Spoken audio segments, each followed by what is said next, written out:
Hello guys, nandito tayo ngayon sa bahay namin na nabili na paupahan. So ngayon, because of Live Good, so ito na po, nakakapagsimula na po tayo mag-diversify.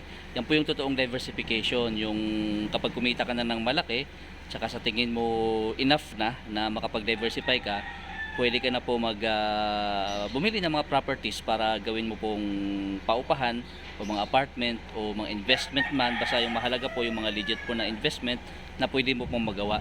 At mangyayari lang po yan kapag mag-focus po kayo dito po sa Live Good. Ito po isang ebidensya, patunay na hindi po nagbibiro yung kumpanya natin. Hindi nagbibiro si Live Good. We are not fly-by-night company. Ito po ay isang kumpanya na kung saan kayang ibigay ang inyo po mga pangarap at makapagbigay po ng not only kitaan ng mga maliliit, but mga kitaan po na kung saan ay makakatulong po talaga sa inyo.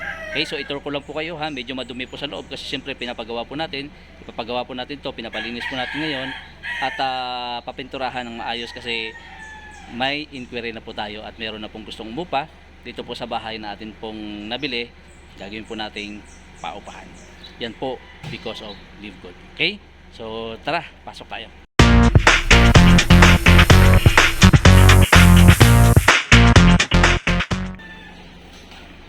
Yan, ito po siya. Ito po yung nasa labas niya. Okay. So, mayroon po siyang tindahan. Yung uupa dito. Magagamit niya yan. Ito po yung gate. Kasya naman po dito ang motor. Yan. Ito medyo magulo lang siya kasi pinapagawa pa natin. Ayan, pinapalinis natin. Ayan po. Ayan. So, may kalakihan siya. I think enough na siya sa sa isang small family. Yung pintuan niya, pagpasok mo rito, medyo magulo lang kasi nililinis pa natin ngayon. Ayan, ito yung kunting tindahan niya. Tapos, yan po yung pintuan. Okay, so pagpasok natin dito, it's not bad na ganito siya. So may mga sticker kasi ito dati dito, no? Kaya tinanggal lang natin. Ayan, so ito po yung room. Ayan. Naka-ready na rin yung para sa aircon. Ayan. So may kalakihan naman yung yung kwarto. So mas malaki nga ito itong room na to kumpara sa room ng bahay namin na tinitira ngayon. So malaki ito. So ngayon paglabas mo dito, yan, bungad po dyan ng kusina. Naka-tiles na ito. Tapos mayroon pang isang room dito para sa mga kiddos, sa mga bata, Ayan, medyo madilim lang ha. Ayan, so pagdating naman dito, ito yung kusina. Ayan. Ayan. Tapos mayroong laundry dyan, pwede maglaba. At ito yung CR. CR, tama lang yung laki niya.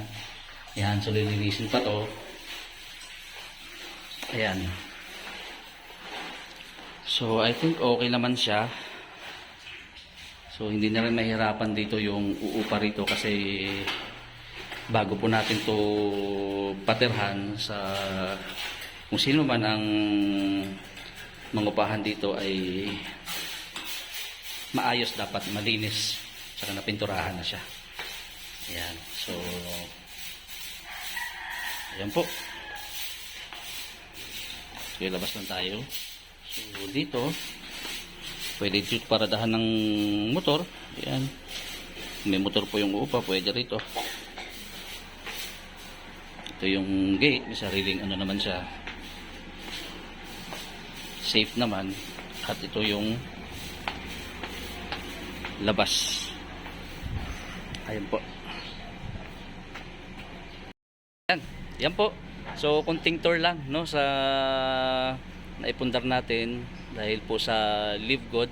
So pag natapos na po yung paggawa natin dito, kapag ka na-finish na siya, napinturahan na, minor lang naman po, minor na lang naman na retouch, kumbaga papaayos natin yung pintura, yung mga kesame na sira, tsaka yung iba pa po na dapat ayusin para pagpasok po ng pangungupahan po sa bahay natin ay komportable naman po sila kasi danas din po natin yung pangungupahan, kaya kailangan maayos po at malinis ang bahay para pagpasok po nila ay okay naman at komportable po yung upa.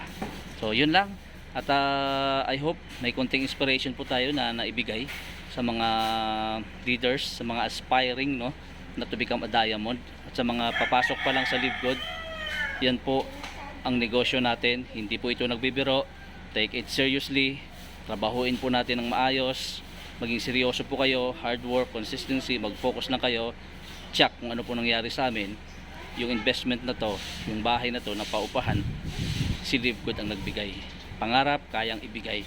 Properties, kotse, bahay, lupa, paaral sa mga anak, insurance, at marami pa pong iba na dating imposible, nagiging posible dahil sa Lord, syempre unang-una, at ginamit po itong kumpanya natin, Live Good. Yun lamang. Santi here once again, aka November Man, and see you at the top. God bless po.